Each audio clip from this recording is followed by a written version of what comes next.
अस्सलामुअलैकुम and a very good morning. Espresso में आपको खुश आमदीद कहेंगे। मैं हूँ अर्मिला हसन और हम फिर आ गए हैं। मैं हूँ इमरान हसन। इस उम्मीद और दुआ के साथ कि आप खैरियत से एक नए एपिसोड को देखने के लिए हमारे साथ मौजूद हैं। कल के एपिसोड को देखने के लिए और उससे पहले सभी एपिसोड्स को देखने का बहुत शुक्रिया और फीडबैक देने का भी बहुत शुक्रिया। सब देखने का बहुत शुक्रिया। वो पता है एक किस्त इकट्ठी हो जाती है ना, फिर हम आहिस्ता से वो सारा उधार हम उतार देते हैं। खैर जी, उम्मीद है कि आप ठीक ठाक होंगे। पाकिस्तान के अंदर खबरें होती है और हमारे इस सुबह शो की एक बड़ी दिलचस्प बात होती है जहाँ पे हम कुछ ऐसी हैपनिंग्स जो कि पाकिस्तानियों का और हमारा दिल बड़ा कर देती हैं बतौर पाकिस्तानी, वहीं पे कुछ हैपनिंग्स ऐसी हैं जो डेली बेसिस पे हमें कुछ ना कुछ टेंस्ड भी रखती हैं। और आजकल तो बारिश और क्लाइमेट चेंज मुसलसल इस पे हम बात कर रहे हैं। और कल भी हम इनफैक्ट अब आप देखिए ना, वो फेसबुक ने एक अपना से एक वो मुतारिफ करना रील्स, फेसबुक रील्स, उस पे जो लैंडस्लाइडिंग और ये जो इस तरह की वीडियोस आती हैं, अब यकीन जाने दिल दहल जाता है कि जमीन किस जानिब जा रही है।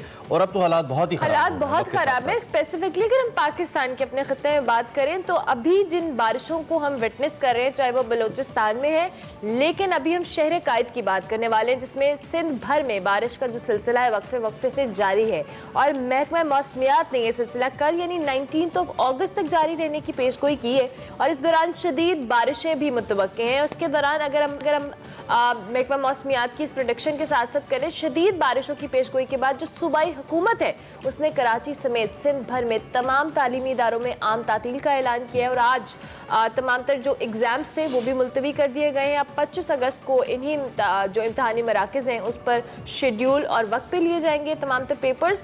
और एक अजीब सी कल रात को मलिर नदी अफसोसनाक और अजीब सी समझ नहीं आ रही कि ऑब्वियसली जो सिचुएशन हमें कराची के अंदर नजर आ रही है, मलिर नदी में डूबने वाली गाड़ी जो है वो नदी से बरामद कर ली गई है। गाड़ी में मियाँ बीवी, 4 बच्चे और एक ड्राइवर सवार था। तमाम अफराद जो हैं अभी तक नहीं मिले, जबकि गाड़ी मिल गई है। और ये कराची मलिर नदी की बात कर रहे हैं, नदी जो कि इस वक्त ओवरफ्लो कर रही है। और इस बारे में इससे पहले तनबीह भी की गई थी। गाड़ी आप देख सकते हैं। अच्छा, बड़ी दिलचस्प सूरत हाल ये है कि गाड़ी मिल गई है और साथ के साथ जो पैसेंजर्स है इसके अंदर वो गायब है, वो नहीं मिल रहा है। अब इस पे जो मुख्तलिफ पॉसिबिलिटीज हैं, वैसे तो अल्लाह करे वो सलामत हों, वो बच गए हों, वो पहले निकल गए हों गाड़ी डूबने से। लेकिन जो इस वक्त प्रेडिक्शंस की जा रही हैं या जो अज्यूम किया जा सकता है वो ये है कि या तो गाड़ी के अंदर पानी चला गया, उन्होंने गाड़ी से निकलने की कोशिश की और वो इस नदी में बह गए। और आप पानी यहाँ पे कितना है, यहाँ पे उसका प्रेशर कितना है, मिकदार कितनी है, वो तो आप देख सकते हैं। लेकिन यहाँ पे जो करने की बात है वो ये कि पाकिस्तान के सबसे बड़े शहर और दुनिया के चंद एक सबसे बड़े शहरों में से एक शहर की तस्वीर हैं। और ये को बहुत देहातों में जाके तस्वीर नहीं है, तकरीबन शहरी इलाका ही बन जाता है, उसके आसपास ही इलाका है जहाँ की ये तस्वीर है और यहाँ पे ये मनाजिर हैं। इससे एक इम्पैक्ट तो क्लाइमेट चेंज का है और दूसरा हमारी अपनी नाअहलियों का है, जिसमें हमने वाटर सीवरेज के हवाले से इंतजाम नहीं किए, वाटर रिजर्वाइज नहीं बनाए, स्टोरेज के हवाले से इंतजाम नहीं किए। और शहर में तो सिंध हुकूमत ने खैर कमाल ही किया ना अब तक। कराची तो ऐसा लगता है कि बस वो कमाए जा रहा है, सिंध हुकूमत को और दीगर पाकिस्तान को खिलाया जा रहा है, लेकिन कराची इटसेल्फ कुछ डिजर्व नहीं करता, ऐसा लगता है कराची की हालत देखकर। कराची की हालत देखकर अफसोस हो रहा है। हैदराबाद के हालात भी कुछ अच्छे नहीं हैं। वहाँ पे भी आप जो मनाजिर अपनी टीवी स्क्रीन पर देख रहे हैं, बारिश ने जो निज़ाम ज़िंदगी है उसको दरम भरम कर दिया है। और जहाँ तक बात है इंतज़ामिया की, हुकूमत की, तो अनफॉर्चुनेटली रोज़ हम यहाँ पर आते हैं, कराची की बात करते हैं, है कोई नज़र नहीं आती है। क्योंकि जिस हिसाब से कराची के लोग इन बारिशों में बेचारे तड़पे हैं, बिलके हैं, और जिस तरह से उन्होंने रेजिस्ट किया है कि इतने साल हो गए, हुकूमतें आती हैं, बातें करती हैं, और फिर जब बारिशें आती हैं तो इस कदर बदहाली होती है। आम इलाकों की बात, जो मेन इलाके हैं, मेन शाहराहें हैं जहाँ पे लोग बाकायदा तौर पर रहते हैं, पोश इलाके जिनको आप कराची के कहें, वहाँ पे इतनी अबतर सूरत हाल है। तो बाकी जो दूर दराज के कराची के इलाके हैं वहाँ पे किस कदर बदहाली होगी। मैं तो फिर यही कहता हूँ कि लोग मुश्किलात का शिकार होते हैं and then they again get adjusted with the situation. जो माहौल होता है उसके मुताबिक रहना शुरू कर देते हैं। लोगों के पास और क्या ऑप्शन है? मेरे ख्याल में लोगों के पास ये ऑप्शन है कि लोग कहीं ना कहीं इसके ऊपर प्रोटेस्ट करें, कहीं ना कहीं इसके ऊपर निकलें। इतनी बारिश हुई है, लोग इतने परेशान हैं, कितने लोग निकले। वैसे आई डिसएग्री कि अगर यहाँ पर आप एहतजाजों से काम होने लगते हैं तो शायद बहुत सारी चीजें हमारे मुल्क में बेहतर होती। लोगों को अब अपनी रोटी, अपनी बेसिक नेसेसिटीज की फिक्र है, वो सड़कों पे आके एहतजाज किस बात के लिए? ये बात एक अपनी जगह है कि रोटी पड़ी हुई है कि उन्होंने कैसे खाना रोटी पूरी करें, एहतजाज करें। लेकिन मेरे हिसाब से कम से कम कोई ना कोई रियलाइजेशन किसी पॉइंट के ऊपर तो होगी, क्योंकि जिन लोगों ने ये फैसले करने हैं उनके अपने घर इतने ऊंचे हैं, उनके अपने लॉन्स इतने बड़े हैं कि वहां तक पानी भी नहीं नहीं जाता और बाहर की बदबू भी नहीं जाती, और उनकी अपनी गाड़ियां इतनी बड़ी हैं कि वो डूबती भी नहीं है, वो निकल जाती। डूबती हैं तो ऐसी गाड़ियां, ऐसे बच्चे जो हम आपको दिखा रहे हैं, और किसी के सर पे जूं तक नहीं रेंगती। क्या सिंध हुकूमत की काबीना या सिंध हुकूमत को एहसास है कि रात को 7 जानदार कराची के रहने वाले पानी में बह के चले गए और अभी तक उनका पता नहीं है? क्या आपने मरना नहीं है? सवाल बहुत ही अफसोसनाक है। चलें जी, इस पे हम ऑन एंड ऑफ बात करेंगे। अल्लाह ताला उनको अपने हिफ्ज़-ओ-मान में रखिए। हमारी तो दुआ है कि वो खैरियत से हों और जो भी मामलात हैं उसको बेहतर करे। कराची में आगे बढ़ेंगे, अभी आपको बताएंगे आज की हेडलाइंस। होशियार, खबरदार, महंगाई के सुनामी के लिए हो जाएं तैयार। हुकूमत ने IMF को पेट्रोल, बिजली और गैस मजीद महंगी करने की यकीन दहानी करा दी। नए टैक्सेस का बोझ भी आम आदमी पर डालने की तैयारियां। कॉमनवेल्थ गेम्स में गोल्ड मेडल जीतने वाले नूर दस्तगीर भट्ट होंगे एक्सप्रेसो के मेहमान। बच्चों के हाथ में मोबाइल फोन थमा देना खतरे से खाली नहीं। प्रोग्राम में खुसूसी तौर पर बात होगी, मोबाइल फोन का ज्यादा इस्तेमाल बच्चों के लिए कितना खतरनाक है। आपने जानी है, वैसे तो नॉर्मली हम आपको बड़ी खबर दिखाते हैं, लेकिन चूंकि हम पॉलिटिकल थोड़ी उस चीज़ों से बाहर आ रहे हैं, अब आज जो हम आपको अपना सेगमेंट दिखाने जा रहे हैं वो है उड़ता सितारा।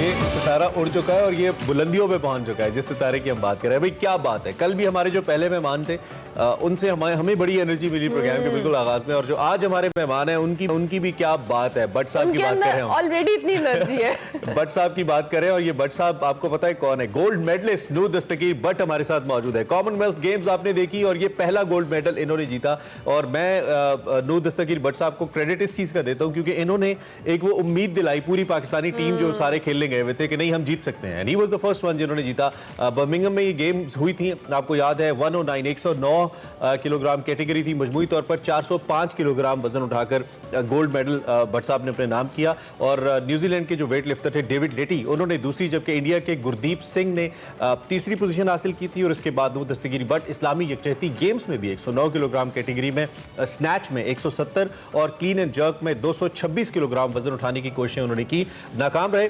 मेडल जीतने के हवाले से अपने नाम ना कर सके, लेकिन मजमूई तौर पर जो कॉमनवेल्थ के अंदर उनकी परफॉर्मेंस थी वो बहुत ही कमाल थी, एंड ऑफ कोर्स उन्होंने गोल्ड मेडल पाकिस्तान के लिए जीता और आज हमारे साथ हैं। आपको सबसे पहले तो खुशामदीद कहेंगे और आपको बहुत बहुत मुबारकबाद भी देंगे। आपने जो गोल्ड मेडल जीत कर हम सबको एक खुशी दी है, वी वर वेरी एक्साइटेड जब हमें पता लगा कि आप गोल्ड मेडल जीते हैं। आपकी इस वक्त क्या फीलिंग्स थी?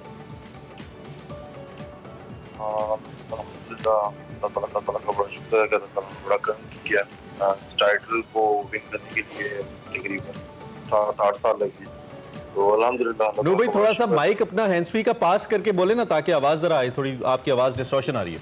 जी जी बोलिएगा। जी अल्हम्दुलिल्लाह, अल्लाह ताला का बड़ा शुक्र है कि अल्लाह ताला ने बड़ा करम किया है और वहाँ पे मैंने पाकिस्तान के लिए गोल्ड मेडल हासिल किया। इसमें 7-8 साल की स्ट्रगल है इस टाइटल को विन करने के लिए, और जो लास्ट भी जो कॉमनवेल्थ गेम थी वहाँ पे भी मैं अनफॉर्चुनेटली ब्रॉन्ज हो गया था और मतलब गोल्ड मेडल नहीं ले पाया था। तो इस बार फोकस पूरा था कि वहाँ पे गोल्ड मेडल पाकिस्तान के लिए लेके जाए। वो वालिद साहब वाला क्या किस्सा है जो वालिद साहब ने कहा था कि वालिद साहब नाराज हो गए थे पिछली दफा आप गोल्ड मेडल नहीं लेके आए, और फिर आपने खुद इस बारे में बात भी की, तो फिर जब अब लेके आए तो वालिद साहब के क्या जज्बात थे, जरा हमें सुनाइए ना। जी बिल्कुल, क्योंकि लास्ट टाइम भी जो हमारी तैयारी थी वो गोल्ड मेडल के लिए ही थी, लेकिन अनफॉर्चुनेटली वहाँ पे एक जो लिफ्ट थी वो मेरी ड्रॉप होने की वजह से मैं जो है ब्रॉन्ज पे चला गया था। तो पिछली बार इसलिए उन्होंने मतलब थोड़ा नाराज हो गए थे कि मैं परफॉर्मेंस जो दे सकता था मैं वो नहीं दे पाया, लेकिन इस बार वो जो कमी थी वो मैंने वो जो खत्म की, और जो गलतियां हुई थी 4 साल पहले वो मैंने इस बार पूरी उस चीज पर फोकस करके और फिर मैंने कंपटीशन जो किया। अच्छा नो, जिस तरह से हम आपका जर्नी भी पढ़े थे, अब जब आपने गोल्ड मेडल जीता उसके बाद हमने स्ट्रगल हर कोई करता है, लेकिन हर एक की स्ट्रगल की नौयत बड़ी मुख्तलिफ होती है। नो आप सुन पा रहे हैं? बेसिकली देखा जाए तो ये स्ट्रगल जो है मेरे जो फादर है सुन पा रहा हूँ जी। बेसिकली ये जो स्ट्रगल है ये मेरे फादर की है और ये ख्वाब भी उनका ही है कि हम जो ओलंपिक में जो है पाकिस्तान को मेडल दिलाए, और इसमें जितनी भी कुर्बानियां थी मेरे फादर ने दी है और जो मेहनत भी करवाई है वो भी मेरे फादर ने ही करवाई है। तो आई थिंक ये क्रेडिट जो उन्हीं को जाता है, क्योंकि जितने आई थिंक हमें जब 12 साल के थे, मैं और मेरा छोटा भाई अंजला जो था वो 8 साल का था और मैं 12 साल का था जब हमने वेट लिफ्टिंग स्टार्ट कर दी थी। और ये थी कि 13-14 साल की जर्नी कि हम मतलब ये तैयारी करते आ रहे हैं और हम चल रहे हैं।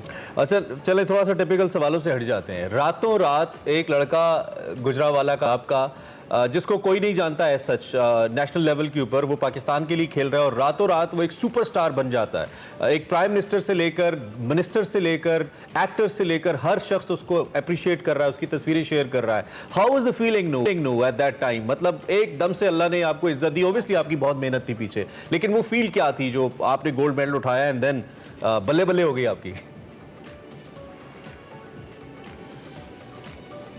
अल्हम्दुलिल्लाह मैं इससे पहले जूनियर वर्ल्ड चैंपियन हो चुका हूँ और साउथ एशियन गेम्स भी चैंपियन हो चुका हूँ, तो मैं फीलिंग से दूर हो चुका हूँ, लेकिन इतनी हाई रेट नहीं थी। लेकिन अल्हम्दुलिल्लाह इस बार पाकिस्तानी अवाम और पाकिस्तान गवर्नमेंट ने भी बहुत ज़्यादा सराहा है मेरे इस मेडल को। तो अल्हम्दुलिल्लाह अल्लाह ताला का बड़ा शुक्र करता हूँ कि जो मेहनत हम कर रहे थे इतने सालों से वो आज रंग ला रही है कि हमें पाकिस्तान जो है अप्रिशिएट कर रहा है।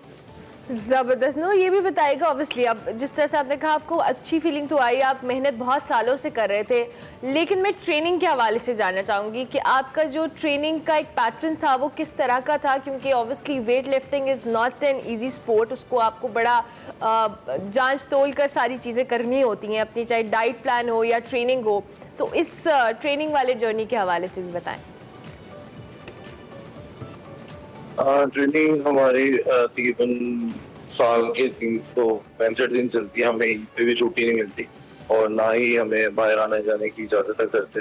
हमारे घर के अंदर ही जिम है, मतलब जहाँ पे मेरा कमरा है उसके नीचे मेरा जिम, तो वहाँ पे ही मैं रहता हूँ। और जो खाना वगैरह हमारा दिन स्टार्ट होता है कि फजर के बाद हम उठ जाते हैं और सुबह का सेशन होता है हमारा 3-4 घंटे का, और फिर उसके बाद नाश्ता वगैरह बाबा ही बना के देते हैं, तो हम वो नाश्ता वगैरह करके रेस्ट करते हैं। फिर इवनिंग में भी हमारा फिर 3-4 घंटे का सेशन होता है। ये इसी तरह ही पूरा वीक जो है चलता है बिला नागा, मतलब इसमें कोई छुट्टी वगैरह नहीं होती और कोई रेस्ट वगैरह नहीं।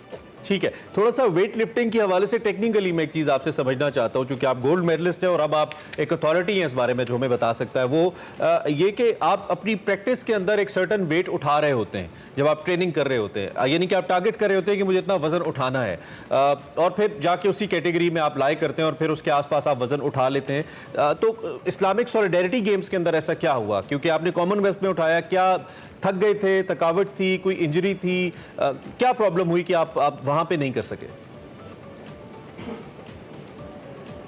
बेसिकली मैं आपको एक चीज बताता हूँ कि जो एक वेट लिफ्टर होता है, मैं कैटेगरी का वेट लिफ्टर हूँ, तो हमें रिकवर करने के लिए ऑलमोस्ट 2 से 3 मंथ चाहिए होते हैं, क्योंकि एक मेगा इवेंट में आप पार्टिसिपेट कर रहे हो, वहाँ पे अपना मैक्सिमम दे रहे हैं, तो उसमें आपकी बॉडी जो है पूरा अपना जो है जोर लगा देती है, उसके बाद आपको रिकवर करने में टाइम चाहिए लगता है। और कॉमनवेल्थ गेम्स में मैंने जो है फेस किया और वहाँ पे अपने फाइट भी देखी होगी, पूरे पाकिस्तान ने देखी होगी कि कितनी जबरदस्त फाइट हुई है वहाँ पे। तो उसके बाद अगर मैं इस्लामिक गेम्स पे यही, अगर मैं जो मैंने कॉमनवेल्थ गेम्स पे किया, अगर मैं यही एक हफ्ते बाद कॉम्पिटिशन था, तो अगर मैं ये कर लेता वहाँ पे भी, तो आई थिंक मैं वहाँ पे भी गोल्ड मेडल था। लेकिन अनफॉर्चुनेटली मैं वहाँ पे इसलिए परफॉर्म नहीं कर पाया क्योंकि एक वेट लिफ्टर को मेरी, क्योंकि मैं एक हैवी वेट का कैटेगरी हूँ, क्योंकि मुझे रिकवर करने में ज्यादा टाइम लगता है। अच्छा। तो मुझे कम से कम भी 2 या 3 महीने चाहिए थे। और अगर इंटरनेशनल देखा जाए तो जो लड़के वहाँ पे आए थे वो सीधा डायरेक्ट ही आए थे, मतलब वहाँ पे खेलने के लिए, और मैं यहाँ से कॉमनवेल्थ गेम खेल के यहाँ से सीधा वहाँ पे गया। तो अनफॉर्चुनेटली वहाँ पे मेडल नहीं आ पाया, लेकिन मेरा नहीं गया। नहीं, आपने जो कर दिया वही, और आप अगर मेडल ना भी जीते तो पाकिस्तान के लिए मैं हमेशा कहता हूं कि खेलना इटसेल्फ एक इतना बड़ा एहसास है कि आपने पाकिस्तान को रिप्रेजेंट किया जाके 24 करोड़ लोगों में से, तो आई थिंक यही बहुत बड़ा एहसास है। वेट लिफ्टिंग का क्या फ्यूचर भट्ट साहब आप देखते हैं, क्योंकि बहुत ज़बरदस्त स्पोर्ट है और पूरी दुनिया के अंदर इसको बड़ी पजीराई भी हासिल है, और हमारे पास आप जैसे बड़े ज़बरदस्त प्लेयर्स भी मौजूद हैं। आपका तो फैमिली खेल है, ये फैमिली स्पोर्ट है और आपके इलाके का भी है, तो आप इसका फ्यूचर क्या देखते हैं? क्या गवर्नमेंट को इसके ऊपर फोकस करना चाहिए, बीइंग प्लेयर, बीइंग एथलीट? आप इस पे हमें बताइए। जी, इस तरह की अभी मैं इस तरह की हाइप ट्रेड आई थिंक इससे पहले नहीं हुई, और इस तरह की कोर्ट भी पहले नहीं हुई। हमारे जो स्पोर्ट बोर्ड है जी साहब है, और जी साहब मुझे खुद रिसीव करने के लिए मतलब एयरपोर्ट तक आए, और उन्होंने मतलब मुझे यकीन दिलाई है कि वो आपको मुझे इंटरनेशनल कॉम्पिटिशन, इंटरनेशनल इक्विपमेंट्स जो भी मुझे चाहिए चीजें वो मुझे मेरे घर में अवेलेबल करके देंगे। और मेरे मतलब फादर के पास उन्होंने कहा ट्रेनिंग करें, आपको जो चीज चाहिए हम आपको प्रोवाइड करेंगे। तो मुझे लग रहा है कि आने वाले जो भी ओलंपिक्स गेम्स हैं 2024 में, तो इंशाल्लाह ताला मुझे उम्मीद है कि मैं पाकिस्तान के साथ। जबरदस्त जबरदस्त। और जो नए वेट लिफ्टर्स हैं जो इस स्पोर्ट के अंदर अपनी किस्मत आजमाना चाहते हैं, जिनको लगता है कि वो आप ही की तरह किसी प्लेटफॉर्म पे जाके पाकिस्तान को कोई एजाज़ दिला सकते हैं, उनको क्या मैसेज देंगे आप? देखिए इसका सिर्फ एक ही मैंने जो फॉर्मूला सीखा है अपने फादर से, वो है मेहनत। आप मेहनत करते रहे, अल्लाह ताला आपकी मेहनत कभी भी रखा सकता। तो इंशाल्लाह ताला अगर मैं काम पे आया हूँ तो इंशाल्लाह ताला अल्लाह आप भी मेहनत करते रहे, इंशाल्लाह ताला आप भी एक जगह। अगर नू आप हमें वो पहला जुमला जाते जाते बता दें जब आपने अपने अब्बा जी को फोन किया या उनसे मुलाकात हुई और बताया, या गोल्ड मेडल जीतने के बाद जो पहला जुमला उन्होंने आपको कहा, याद है कोई आपको? क्या कहा उन्होंने? जी मैंने कॉमनवेल्थ गेम्स की क्लास जो अटेम्प्ट थी मैंने नहीं की थी, उन्होंने कहा था मुझे पूरी करके आनी चाहिए। तो मतलब कह रहे थे कि जो लास्ट बिल्कुल ठीक है, बिल्कुल मैं सेकंड अटेम्प्ट में जो लास्ट का था वो भी तुम्हें करके आनी चाहिए। वो कहते हैं ना फाइट टिल लास्ट। आप जीत गए तो क्या हुआ, अपना फाइट पूरा करके आए। आप यकीनी तौर पे सबसे पहले खिराज तहसीन अल्लाह की रहमत के बाद आपके वालिद को, जिन्होंने आपको इतने अच्छे से ट्रेन किया, आपकी वालिदा को, चूंकि हमने उनको भी देखा कि वो भी बहुत कंसर्न थी और वो तो मैच देख नहीं पा रही थी जिस वक्त आपका मैच हो रहा था। तो बहुत ही ज़बरदस्त, उनको हमारी तरफ से बहुत खिराज तहसीन है और अल्लाह करे आप ऐसे ही पाकिस्तान का झंडा दस्तगीर बट उठाए रखें और आप जैसे और कई प्लेयर सामने आए और पाकिस्तान का नाम बुलंद हो। So the champion, the gold medallist in Commonwealth Games Noor Dastgir but was with us. और अभी हम उनसे बात कर रहे थे, अभी हम एक ब्रेक लेंगे, ब्रेक के बाद हाजिर होंगे। Welcome back to Espresso. और अब एक बहुत ही अहम मौजू की बात करते हैं। वैसे तो हर मौजू अहम ही होता है, लेकिन ये बहुत ही अहम है क्योंकि इसका ताल्लुक हम सब से है, डायरेक्टली हम सब से है। ये एक ऐसी बीमारी है जिसका अब हर कोई शिकार है। अगर कहा जाए किसी बगैर बच्चे बड़े कोई भी ऐसा है जो रह नहीं सकता और वो इसका शिकार नहीं है, तो ये गलत होगा कहना। सभी शिकार हैं जनाब। ये मोबाइल फ़ोन्स की इस्तेमाल की बीमारी है। माशाल्लाह साथ साथ अपने मोबाइल की मार्केटिंग भी करी है ये। नहीं, मैंने दिखाया। इंटरनेट एडिक्शन सर्वे 2011 जिसने हमें ये मजबूर किया कि हम इस पे बात करें, वो ये कहता है कि स्मार्टफोन्स का जो ज़्यादातर इस्तेमाल है वो 20 साल की उम्र के नौजवान करते हैं। मतलब छोटी उम्र के नौजवान करते हैं। हर 10 में से 3 बच्चों का स्मार्टफोन्स पर ज़्यादा इस्तेमाल और हफ्ते में 63.5 घंटे 63.5 आवर्स इन अ वीक, या औसतन 9 घंटे एक दिन में आप स्क्रीन पे रहते हैं, आप फ़ोन यूज़ करते हैं। मेरे वाले केसेस में मुझे लगता है इससे भी ज़्यादा, और बहुत सारे लोग ऐसे हैं। भाई बच्चे के ये जो स्मार्टफोन के इस्तेमाल की रूटीन है, ये कैसे तर्क की जाए या इसको बेहतर बनाया जाए, इतना कि उसकी प्रोडक्टिव हेल्थ के ऊपर असरअंदाज ना हो। This is the topic that. और सबसे बढ़कर आजकल हम अपने नॉर्मली मैं अपने घर में भी प्रैक्टिस देखती हूँ। अपने नेफ्यूज खाना खाना है, हाथ में फ़ोन है, कोई जिद कर रहे हैं फ़ोन ले लो, कहीं जाना है अम्मा अब्बा ने बेटा फ़ोन लेके बैठ जाओ, टैब ले लो। तो ये सारी प्रैक्टिसेस वो हैं जो हमारे घरों में अब बहुत कॉमन हो चुकी हैं। और माएँ 1 साल के 6 माह के बच्चों को भी बेबी शार्क दिखाती हैं उसमें बिठा के। तो this is something getting very common, लेकिन ये बहुत एक अलार्मिंग चीज़ है। इसका जो इम्पैक्ट है बच्चों की नफ्सियात के ऊपर, उनकी मेंटल हेल्थ जिसकी हम बात करते हैं, उनकी फिजिकल हेल्थ पर, उनकी आई साइट पर, बहुत सारे ऐसे फैक्टर्स हैं जो इस मोबाइल फ़ोन के इस्तेमाल से उनकी सेहत पे नेगेटिव इम्पैक्ट डालते हैं। इसी पर आज हम बात करेंगे। हमारे साथ मुआफिया मलिक मौजूद हैं जो कि हमारी नफ्सियात से हम बात करते हैं। Muafiya, welcome to Expresso. Thank you so much. कैसी हैं आप? अल्हम्दुलिल्लाह। Muafiya, it's very important I guess, और अब हम सब इसका शिकार हैं कहीं ना कहीं। हमने सोते उठते ही अपना फ़ोन चेक करना है, या लेट नाइट तक हम फ़ोन पे स्क्रॉलिंग कर रहे हैं, जो भी हमारी एक मामला है। और बच्चों में अगर हम स्पेसिफिकली बात करें, ये दिन ब दिन वर्स्ट हो रहा है। एक आसान स्केप है बच्चों के लिए कि आपने मोबाइल फ़ोन दिया, बच्चे को बिठा दिया। बिल्कुल। अच्छा, इसमें देखिए सबसे इम्पॉर्टेंट चीज़ ये है क्योंकि हम सीखते हैं बड़ों से। घर में हमारे बड़े क्या कर रहे हैं, हम हमारी ऑब्जर्वेशन स्किल्स आप देखें, जब एक बच्चा पैदा होता है और वो इधर उधर देख रहा है, वो नोट कर रहा है, ऑब्जर्व कर रहा है मेरे इन्वायरमेंट में क्या आ रहा है। अब जो चीज़ें वो स्टार्ट से ही बाय बर्थ, आफ्टर बर्थ जो है वो ऑब्जर्वेशन के साथ चल रहा है कि मुझे चुप कराने कराने के लिए कोई पोएम लगा दी गई है, जिस तरह अभी आपने बेबी शाह का, जो कि हर घर में बच्चों को सुनाई जाती है। उसी तरह से हम अपने हर बच्चे को डिस्ट्रैक्ट करने के लिए, अच्छा तुम थोड़ी देर के लिए मोबाइल ले लो, मैं ये काम कर लूं, फिर मैं तुम्हारे से बात करती हूँ। लाइक हमारे घर में ये इन्वायरमेंट ही बना दिया गया है, बच्चे को कोई चीज या कोई जिद से रोकना, मोबाइल दे दो, अच्छा तुम ये मोबाइल पकड़ लो, मैं ये काम कर लेती हूँ। यानी हर दूसरी गलत चीज से रोकने के लिए भी हम उनको मोबाइल का यूज कर रहे हैं, जो कि बहुत वर्स होता जा रहा है। आप देखें बहुत सी गेम्स भी ऐसी हैं, ठीक है वो एक प्लस पॉइंट भी है, बच्चे बहुत ज्यादा गेम्स के सॉफ्टवेयर बना रहे हैं, लेकिन वो एक अलग पॉइंट है। लेकिन आप उसको हेल्दी वे के अलावा, आपने जिस तरह से बात की, हम 9 आवर्स बल्कि इससे भी बहुत ज्यादा हमारे जो बच्चे हैं, जो 2 साल का बच्चा है, 6 माह का बच्चा है, उसके ऑल द टाइम उसके सामने स्क्रीन पे राइम्स लगी हुई हैं, हम खुद एग्जैक्टली हम खुद इंटरेक्ट नहीं कर रहे हैं बच्चों के साथ, हम राइम्स लगा के अपने घर के पूरे काम कर रहे हैं और एट द एंड हम मोबाइल लेके बैठ गए, फिर बच्चों को स्क्रीन टाइम। तो ये हमारा बहुत ज्यादा हो गया, जिसकी वजह से बच्चों में इनटॉलरेंस, फ्रस्ट्रेशन और एंगर इश्यूज बहुत ज्यादा आना शुरू हो गए हैं। और फिर आगे कंप्लेन की जाती है, जी हम तो इनकी हर चीज को पूरा करते हैं, फिर भी इनके बिहेवियर टॉलरेट नहीं हो रहे, ये इतनी बदतमीजी करते हैं, गुस्सा दिखाते हैं, क्योंकि देखिए वो देख रहे हैं। एग्जैक्टली बेसिकली इशू, एक बीमारी है, इसको बीमारी रिकॉग्नाइज करना पड़ेगा। लेकिन ये मसला सिर्फ बच्चों के साथ नहीं है, बड़ों के साथ, हमारे साथ भी है कि हमारी आंखें बंद हो रही होती हैं और मोबाइल यूज हो रहा होता है, और वो गिरता है और फिर उठाते हैं और फिर इस्तेमाल करते हैं। और ये एंगर इश्यूज की भी बात हम सब, हाँ, और टीनेजर्स के साथ और यंगस्टर्स के साथ, क्योंकि देखिए हम जितना स्क्रीन टाइम कर रहे हैं ना, हमने अपनी फिजिकल एक्टिविटीज को बिल्कुल मिनिमाइज कर दिया, मिनिमाइज क्या खत्म कर दी है। अब स्पेशली कोविड में, ठीक है, हमने उसमें बहुत सी चीजें सीखी भी, लेकिन हमने अपनी फिजिकल एक्टिविटी को इतना मिनिमाइज कर दिया, उसमें हमने ये रेशो भी देखा था कि डिप्रेशन और एंजाइटी के क्लाइंट्स बहुत ज्यादा हैं, क्योंकि हमारी फिजिकल एक्टिविटी नहीं हो रही। तो इसके लिए बहुत ज्यादा जरूरी है कि आप अपनी डेली रूटीन में कोई ऐसी फिजिकल एक्टिविटी रखें जो आपको करना पसंद है। जरूरी नहीं है वो चलना है, फिरना है, आप ब्रिस्क वॉक कर सकते हैं, डांस कर सकते हैं, म्यूजिक सुन सकते हैं। यानी आपकी लाइफ में एक हॉबी जो आपको डेली आपके मूड को बूस्ट अप करती है, वो होना बहुत ज्यादा जरूरी है। ठीक है, वो फिर जैसे आपने खुद भी कहा कि हमारे यहाँ फिजिकल एक्टिविटी और सारी चीजों का कॉन्सेप्ट नहीं है, हम शायद बहुत आराम पसंद हो गए हैं। अब हमें जब कोई ऐसी एग्जर्शन वाला काम होता है तो हम उससे चोर होते हैं, हमारी कोशिश होती है हमें ना करना पड़े। बिल्कुल, खवातीन घरों में काम करती हैं, वो कहती है जी हम तो कामकाज में लगे रहते हैं, यही हमारी एक्सरसाइज है। हम ऑफिस आ जाते हैं, हम कहते हैं जी यही हमारी एक्सरसाइज है।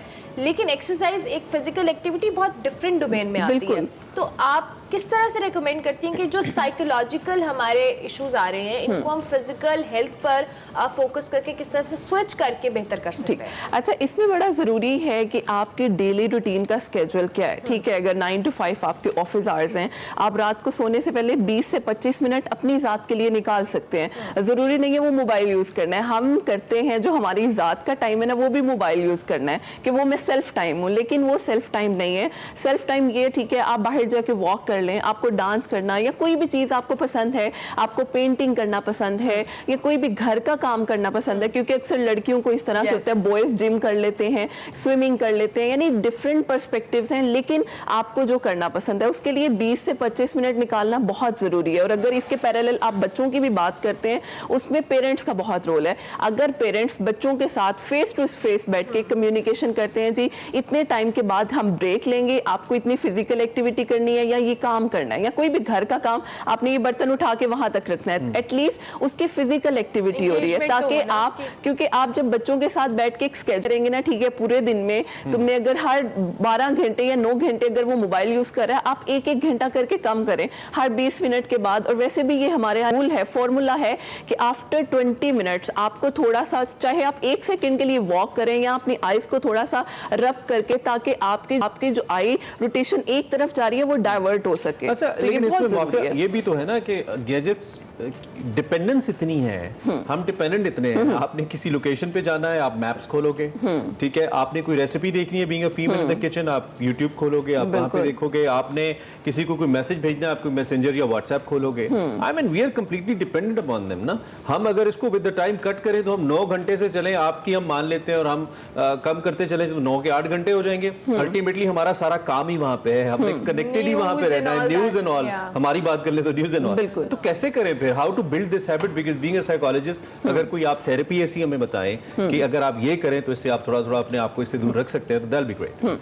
अच्छा देखिए, फर्स्ट मैंने वही बताया फिजिकल एक्टिविटी। दूसरी चीज़ है आप कोई भी ब्रीथिंग टेक्निक यूज़ करते हैं। ब्रीथिंग टेक्निक आपकी जो सांस लेने की, जिसको हम मश्क कहते हैं, वो ना सिर्फ आपकी फिजिकल रूटीन को बेहतर करती है, आपकी जो मेंटल हेल्थ है उसको बहुत ज़्यादा बूस्ट करती है। ये बहुत ज़रूरी है। आपके तरह के बहुत सी यूट्यूब पे भी हैं, मेडिटेशन है, मतलब बहुत सी हिप्नोथेरेपी भी वैसे इंट्रोड्यूस करवाई गई, लेकिन डेली बेसिस पे आप अपने ऑन पे कोई भी मेडिटेशन कर सकते हैं। यानी सुबह के वक्त आप 5 मिनट, आपके पास बहुत बिजी हैं, बहुत भी बिजी हैं, 5 से 10 मिनट एटलीस्ट निकाल सकते हैं। आप वॉकिंग जो है वो सांस की मश्क कर सकते हैं। अच्छा, उसमें एक और थोड़ा सा दूसरी तरफ अगर इसके कमर्शियल एस्पेक्ट की तरफ आते हैं, अगर हुकूमत डाटा पैकेजेस की कीमत बढ़ा दे, मोबाइल फोन तो वैसे ही महंगे हो गए, ठीक है, तो लेकिन आपको लोग लगता है बाज इससे नहीं फर्क आएंगे, कोई फर्क नहीं नहीं पड़ेगा। पड़ेगा। देखिए ये हमने एक पर्सनल अपनी एग्जैक्टली, क्योंकि ये हमने एक पर्सनल अपना पर्सपेक्टिव बनाया, क्योंकि जब तक आपके अंदर इनसाइट नहीं होगी, मैंने खुद को चेंज करना है। आप जो मर्जी कर ले, आप नहीं कर सकते। जिस क्लास को हम टारगेट कर रहे हैं फोन्स का एक्सेसिबिलिटी के हवाले से, वो वही क्लास है जो अफोर्ड कर सकते हैं। I'm just trying to find some solution out नहीं, here। हो कोई सकता है ये हो solution नहीं है, बस आपने नहीं, खुद आप solution नहीं है, कर रहे होंगे। solution है। देखिए स्ट्रेटजीज हैं, अगर आप right. उनको यूज करते हैं, यानी आप थोड़ी सी फिजिकल एक्टिविटी, थोड़ी सी रूटीन से हटके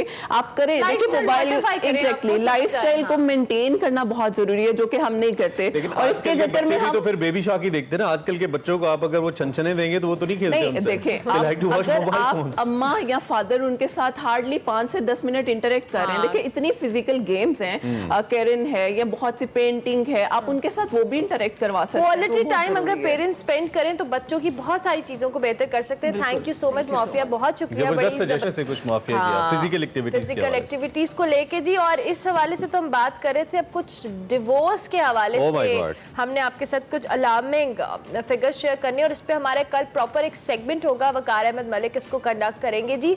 अगर हम थोड़ा सा पास्ट 10 डेज की बात करें, 10 दिनों, तो 500 divorce cases has been filed in Lahore civil family court, जहां पर ये 500 से ज्यादा डिवोर्स के केसेस फाइल हुए हैं, and it's a huge number. और ये 10 दिन का डेटा, 10 दिन का डेटा, 10 दिन में 500 तलाक की एप्लीकेशन है। और ये इसकी बहुत सारे ऐसे रीजंस हैं जो हम नॉर्मली एड्रेस नहीं करते, जो घरों में अमूमन हम पसंद की शादी की बात करें या अरेंज मैरिज की, लेकिन इसमें जो रेशो हम आपको बता रहे हैं वो लव मैरिजेस की ज्यादा है, कि लोग पसंद की शादी करते हैं, फिर कंपैटिबिलिटी इश्यूज आते हैं, बहुत सारे ऐसे फैक्टर्स होते हैं जो उनको मजबूर कर देते हैं कि वो चंद माह एक शख्स के साथ या चंद साल रहने के बाद they actually at the and they decide कि हम इसको क्विट करें, दे कॉल इट ऑफ। और उसका नतीजा क्या होता है कि आपकी जो फैमिली सिस्टम्स है उस पर बड़ा गहरा इंपैक्ट आता है। अच्छा, लेकिन दिलचस्प बात ये होती है कि कुछ लोगों के जो प्री मैरिज अफेयर्स होते हैं या एक रिलेशनशिप होता है, वो उनकी शादी की रिलेशनशिप से बड़ा होता है। आई मीन 1.5 साल से रिलेशनशिप में थे, शादी 6 महीने में टूट गई। So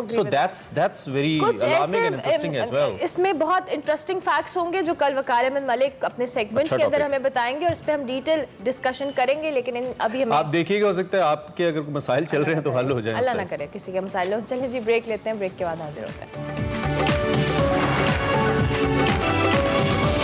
welcome back. अब वक्त हुआ है हमारे सेगमेंट देसी फूड का। बाउस सलीम के 50 साल पुराने मटन चने। अगर लाहौर में रहते हैं तो आपको पता होगा, लाहौर में नहीं रहते तो हम आपको दिखाएंगे। देखते हैं आज का देसी।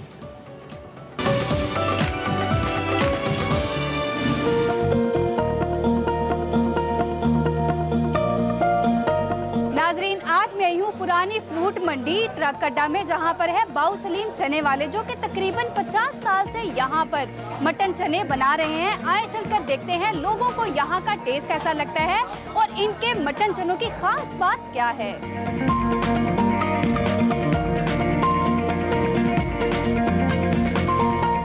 कितने अरसे से आप चने खा रहे हैं? 7 साल हो गए, इधर ही आते हैं हम। जल्लो मोड़ से आता हूँ मैं इधर नाश्ता करने के लिए। इतनी दूर से आप यहाँ पर चने खाने आए हैं, खास बात क्या लगती है इनके चनों? बहुत लजीज है, बहुत अच्छे हैं। इनों की जो सीने की जलन है वो नहीं है, और ये जो चने हैं ना, ये मुख्तलिफ है।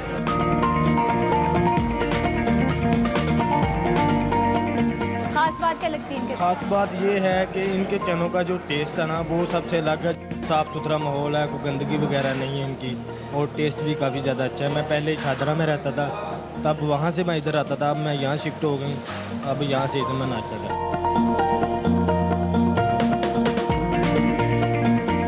कितने अरसे से यहाँ से चने खा रहे हैं आप?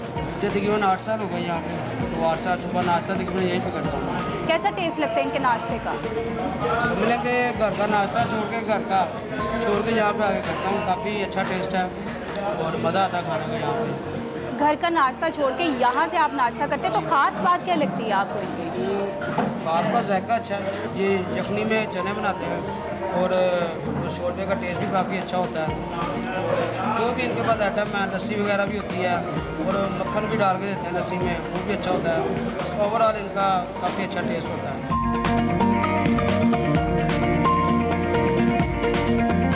आप कहाँ से हैं? मैं पत्तों की। ख़ास बात क्या लगी इनके चनों की आपको? इसमें गोश्त का जायका आ रहा है, यखनी डाली हुई है, जैसे टेस्ट बहुत अच्छा है। कहीं से खा रहे तो वो मैदा खराब अपसेट हो जाता है, ये खा के नॉर्मल महसूस हो रहा है, कोई महसूस नहीं हो रहा मैदे में जलन वगैरह। पत्तों की से ही खाया आपने चने और यहाँ से खाए, हाँ। कैसा लगा आपको? फ़र्क क्या था? नहीं, लाहौर तो फिर लाहौर है, पत्तों की से तो ये बहुत बेस्ट है ना जी। लाहौर का जो खाना है वो तो मशहूर है ना जी।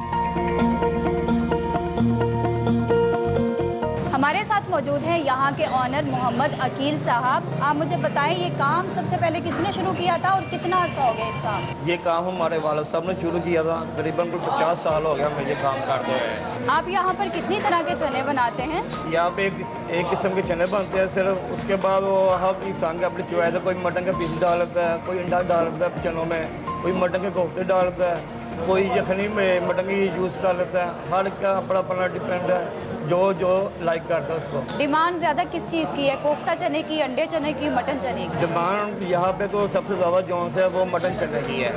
ज़्यादा लोग जो है वो मछली की बोटी या नली की बोटी को बहुत लाइक करते हैं। आपके चनों की खास बात क्या है जो लोगों का इतना रश लगा हुआ है? हमारे चनों की खास ये बात है कि जितने मसाले हम इसमें डालते हैं मेरे ख्याल से कोई भी नहीं डालता होगा। ऊपर से सबसे बात ये है कि मटन की यखनी जो होती है वो भी इनमें यूज़ होती है, उससे उसका टेस्ट ज़्यादा वो और ज़्यादा अच्छा हो जाता है।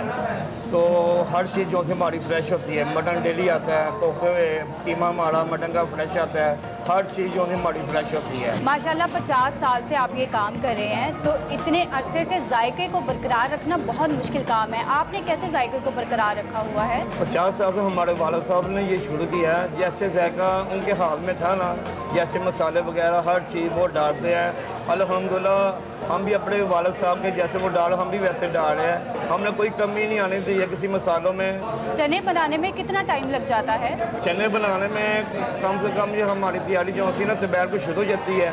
मसाला बनाना पहले तैयार करते हैं, उसके बाद फिर रात को चने हम पकाते हैं। ये कम से कम 7 या 8 घंटे जो है टाइम इतना लग जाता है। इतने अरसे से आप माशाल्लाह ये काम कर रहे हैं, मशहूर शख्सियत आपके पास चने खाने ज़रूर आती हैं? अल्हम्दुलिल्लाह बहुत बहुत दूर से लोग आते हैं। जैसे हमारा शबाग हर सैटरडे को उनके जाते हैं यहाँ से, तो मलिक रियाज मैन हो गया, उनके जाते हैं यहाँ से पार्सल हो गए। जैसे कोई जज वकील जैसे लोगों के बहुत लोग आते हैं और पार्सल लेकर जाते हैं, उनके घर में जाते हैं। आप नाश्ता कितने बजे लगाना शुरू कर देते हैं? हम नाश्ता करीबन 3:30 बजे हमारा काम शुरू होता है और ये लास्ट टाइम जो है 11 साढ़े 11 बजे ये रहता है लास्ट टाइम। ये बहुत शुक्रिया आपके टाइम का।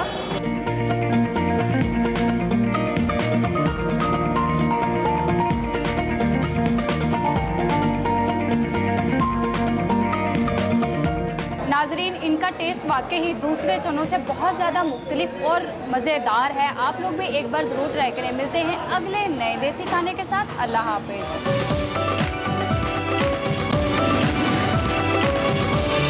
Welcome back to Expresso. Programme के दूसरे हिस्से में आपको खुशामदीद कहेंगे। भाई वक्त हुआ चाहता है हमारे सेगमेंट सफ़र शर्त का, जिसमें हम आपको वादी यासीन के बारे में बता भी रहे हैं और वादी यासीन दिखा भी रहे हैं। ये वो इलाके हैं जिनके बारे में मैं हमेशा कहता हूँ कि कैमरा इनकी खूबसूरती के साथ इंसाफ नहीं करता। जो कैमरे पे आपको मनाजिर नज़र आते थे, ये लोग पहले बातें करते थे ना, हम देखते थे।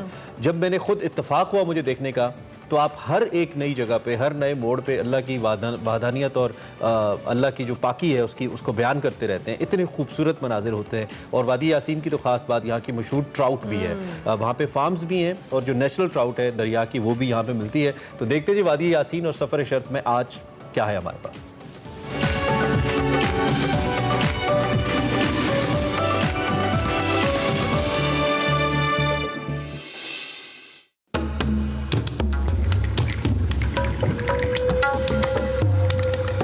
आपको विजर क्यों जाना चाहिए? अगर आप बहते पानियों, गिरती आबशारों और गाते झरनों को सुनने का शौक रखते हैं, अगर आपको अफसाना गो दरख्त अच्छे लगते हैं, अगर आपको मुहज्जब और पढ़े लिखे मकामी अफराद से गपशप का शौक है, अगर आप कचरा नहीं फैलाते और शोर-गुल को सख्त नापसंद करते हैं, अगर आप कहानीकार झीलों की कहानियां सुनने का शौक रखते हैं, अगर आप मोहब्बत करते हैं और मोहब्बत के गीत गाते हैं, तो यकीन कीजिए आप गिज़र के लिए हैं और गिज़र आपके लिए है।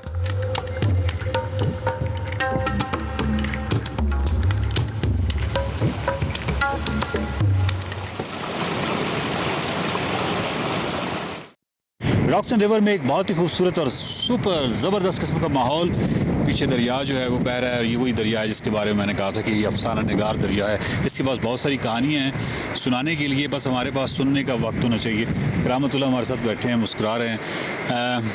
कराम साहब बेसिकली तो एक सोशल एक्टिविस्ट हैं और सबसे बड़ी बात यह है कि मेरी और इनके दरमियान में एक ज़हनी हम आएंगे कि सबसे बड़ी वजह और सबसे बड़ा रीज़न जो है वो तो चाइल्ड प्रोटेक्शन और चाइल्ड राइट्स और बच्चों के हवाले से उनका काफ़ी काम है गिलगित बल्तिस्तान में। सबसे पहले मुझे बताइए कि गिलगित बल्तिस्तान में अगर आपने होटल खोलना है तो मैं ये समझता हूँ कि आपको एक डिफरेंट आइडिया के साथ आना पड़ता है। क्या मैं ठीक समझता हूँ?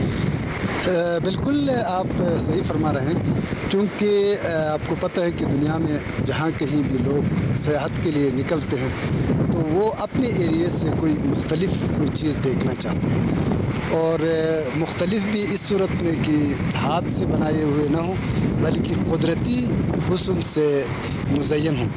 तो इसी तरह आपको पता है कि गिलगित बल्तिस्तान बिलखुसूस यासीन को अल्लाह ताला ने कुदरती हुस्न से तो मालामाल किया है, लेकिन उसको ख़ास तौर पे जो बाहर से आने वाले हमारे मेहमान जिसे हम कहें अपने मुकामी ज़बान में, उनके लिए किस तरह पुरकशिश बना सकते हैं, उसके लिए अपनी कुदरती हुस्न को कुदरत के जो दिए हुए उसके साथ साथ अब कुछ हल्के फुल्के मोटिवेशन और मॉडिफिकेशंस और कुछ सहूलियात के साथ हम कुदरत की हुस्न को भी डिस्टर्ब ना करें और आने वाले जो हमारे सयाह हैं, हमारे मेहमान हैं, उनके लिए भी आराम और आसाइश फराहम करें।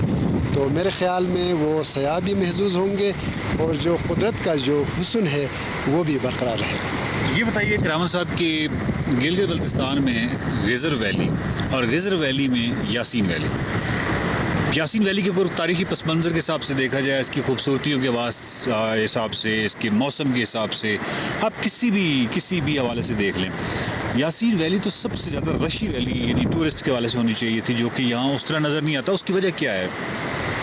बुनियादी वजह एक तो ये है कि ये अनएक्सप्लोर है। इसके ऊपर आप ख़ुद मीडिया के साथ मुंसलिक है, इस हवाले से ना कोई प्रिंट इलेक्ट्रॉनिक मीडिया ने इस अंदाज में इसको हाईलाइट किया और न ही मुकामी लोगों ने, जो हमारे पढ़े लिखे लोगों ने कोई इसके ऊपर कोई किताबें लिखी, कोई इस तरह के वेबसाइट जो जदीद हमारे एडवर्टाइज़ के टूल्स है वो यूज़ किए, जिसकी वजह से ये अभी पूरी दुनिया के नज़रों से ये ओझल है। रोड इंतहाई खस्ताहाली का शिकार है, तो रोड की बेहतरी दूसरी बुनियादी चीज़ है।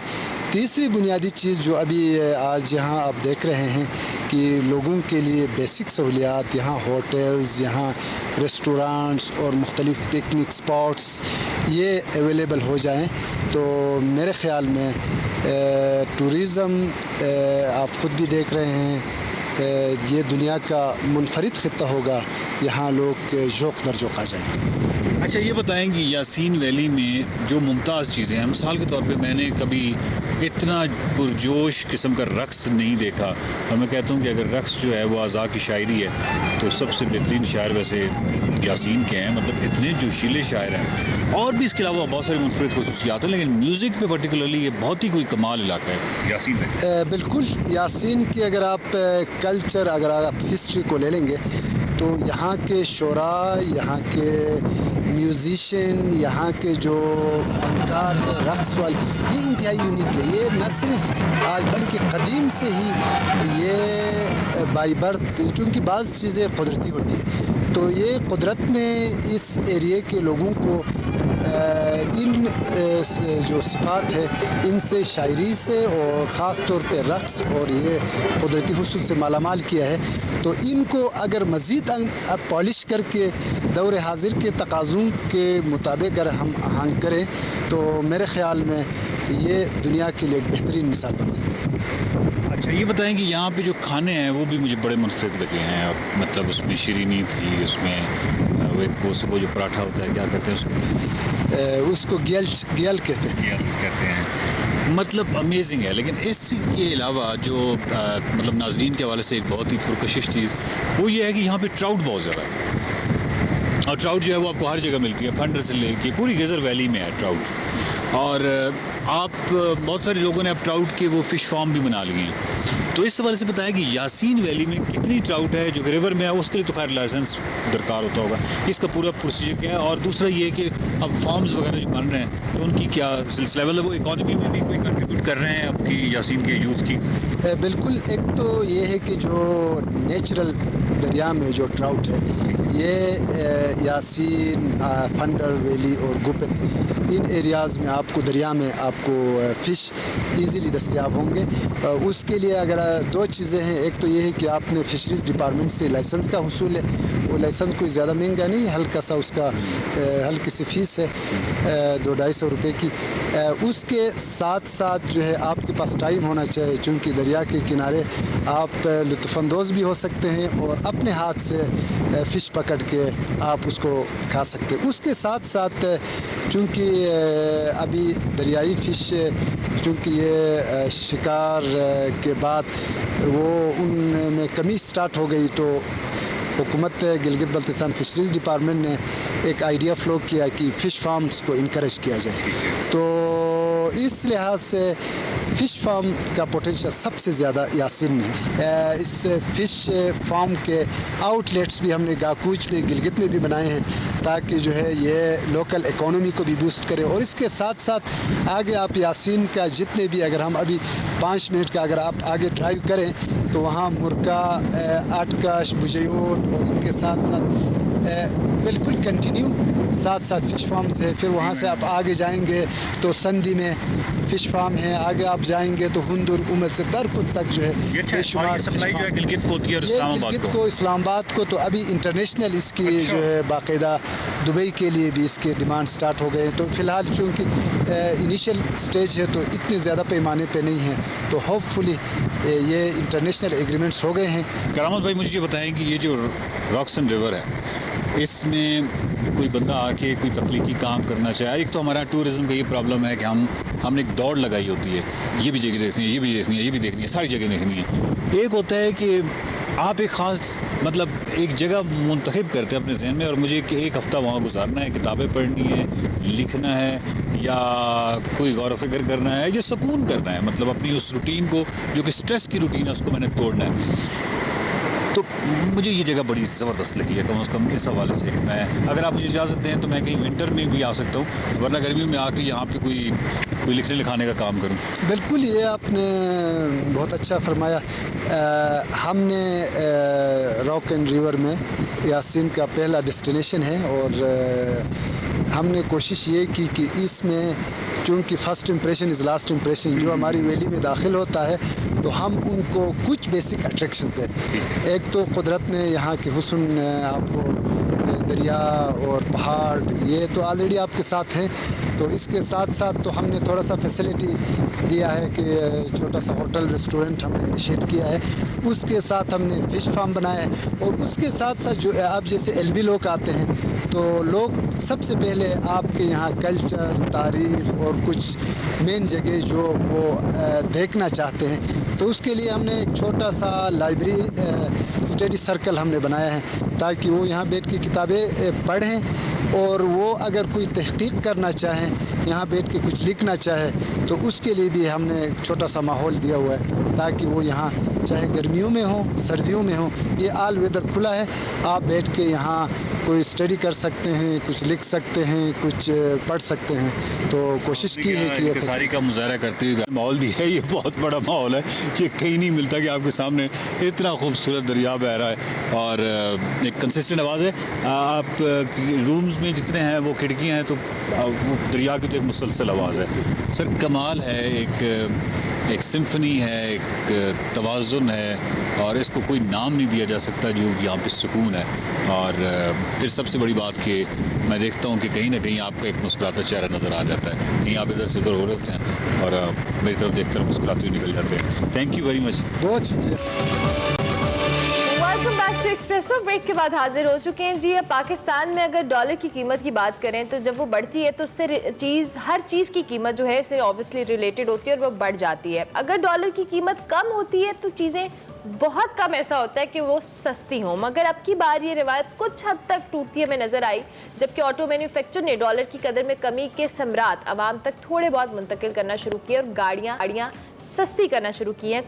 जो मुल्क में अगर कार असेंबलीज ने बात करें तो गुज़िश्ता 10 माह के दौरान गाड़ियों की कीमतें 4 मरतबा बढ़ाई और जुलाई के महीने में तकरीबन 5 लाख से 30 लाख तक गाड़ियों की जो कीमतें हैं बढ़ी। मगर अब कीमतें इतनी कम नहीं हुई कि जिस हिसाब से अगर हम बात करें जब उनकी कीमतों में इजाफा किया गया। बिल्कुल, इस हवाले से हमारे पास एक्सपर्ट ओपिनियन है और गाड़ियों के हवाले से, ऑटो इंडस्ट्री के हवाले से खास तौर पे अथॉरिटी समझे जाने वाले सुनील सरफराज मंच साहब हमारे साथ मौजूद है। पाक का ताल्लुक है and he is got a great following और इनको आप मुख्तलिफ कम अज़ कम अपने वीलॉग्स के अंदर बात करते भी नजर आते हैं। He is one of the experts जो कि हमेशा ये कहते हैं कि जी गाड़ियों की कीमतें बढ़ती हैं, कम नहीं होती पाकिस्तान में। लेकिन इस दफ़ा थोड़ी सी रिवायत टूटी है तो हमने कहा जरा हम इनकी एक्सपर्ट ओपिनियन शामिल करें।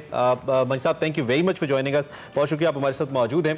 सबसे पहले तो आप इस फैक्टर के ऊपर थोड़ी सी रोशनी डालें। ये जो जिस रेशो से प्राइसेस बढ़ती हैं उस रेशो से कम नहीं होती, इसकी वजह क्या वाकई मजबूरियां हैं उन ऑटो मैन्युफैक्चरर्स की जिनके खर्चे बहुत ज़्यादा हैं, या वो अनप्रेडिक्टेबिलिटी है, इस सारी मार्केट की अनसर्टेनिटी है? इस पर कैसे कॉमेंट करेंगे आप?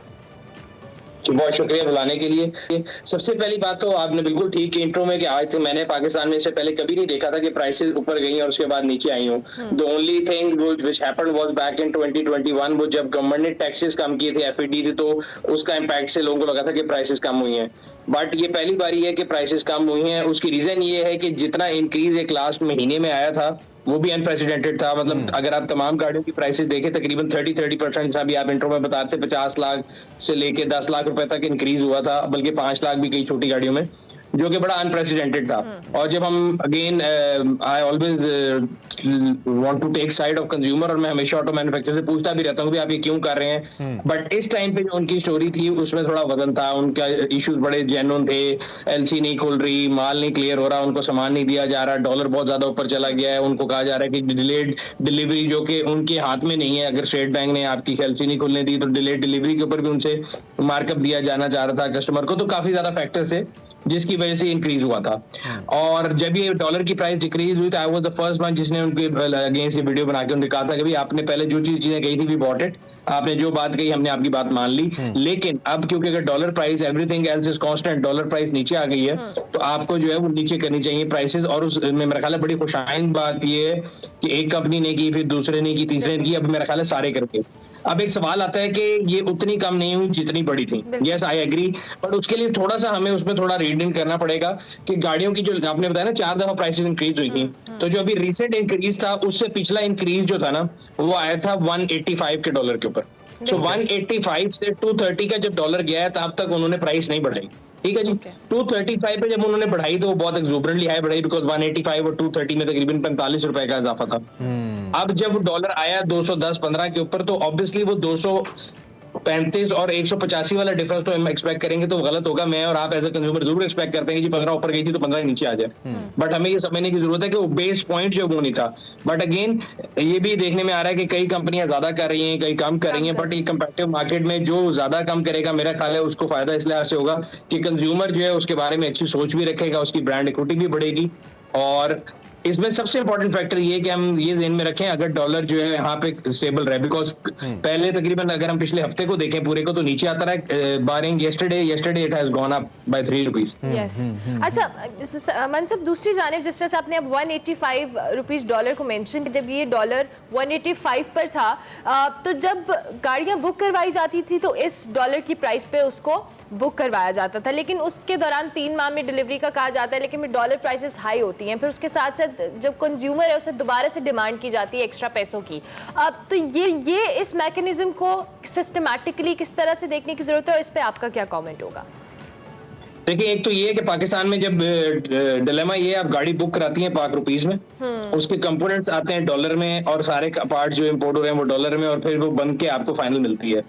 पहले ये था कि आप गाड़ी बुक कराते थे, आपको 2 से 3 महीने में मिल जाती थी, एक प्रेडिक्टेबिलिटी थी, और लेकिन तब भी अनसेट रूल ये था कि अगर आपने पार्शियल पेमेंट की हुई है जो कि आपसे जब ली जाती थी तो उसमें कोई प्राइस लॉक नहीं थी, लेकिन अगर आप फुल पेमेंट करके आते हैं तो प्राइस लॉक हो जाती थी।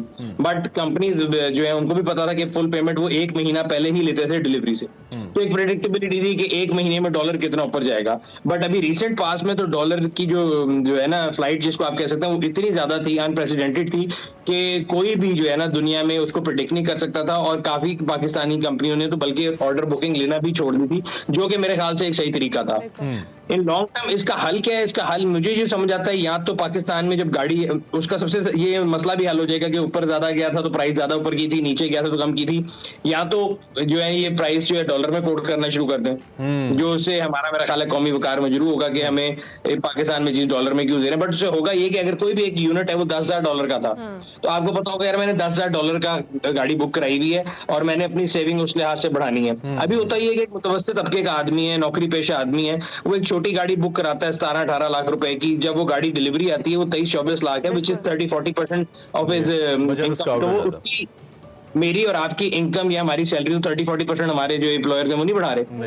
ठीक है, बेचारा क्या करेगा? अच्छा, तो ये मेरे ख्याल से एक चीज हो सकती है। आपके होने से फायदा उठाते हुए ऑटो इंडस्ट्री के ऊपर ओवरऑल मुझे एक कमेंट आपका चाहिए। आपने सोशल के ऊपर तो आप बात करते ही रहते हैं, कैसा देख रहे हैं आप फ्यूचर पाकिस्तान की ऑटो इंडस्ट्री का ओवरऑल?